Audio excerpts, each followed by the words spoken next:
আমরা অ্যাকচুয়ালি বাইরে পাবলিক ইনস্টিটিউটের মধ্যে যখন অ্যাডমিশন নিলাম আমাদের একটাই ভরসা ছিল আমরা স্কলারশিপ পাবো।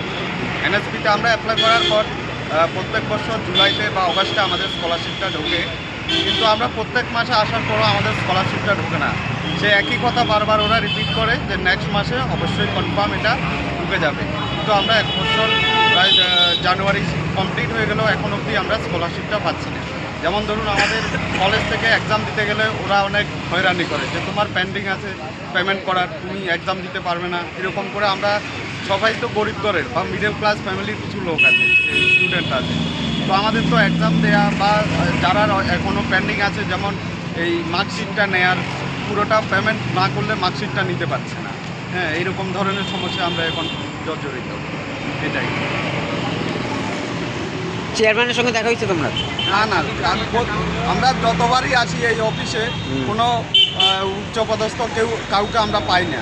সবসময় আসলেই ওরা বলে নেই এখন। হ্যাঁ, অনেক ক্লার্কের সঙ্গে দেখা হয়, ওরা বলে আমাদের হাতে কিছু নেই, তো তোমরা হায়ার অথরিটির সাথে কথা বলতে পারবে, কিন্তু ওদের প্রত্যেকটা রুমই খালি থাকে, শুধুমাত্র পিয়নগুলোই থাকে।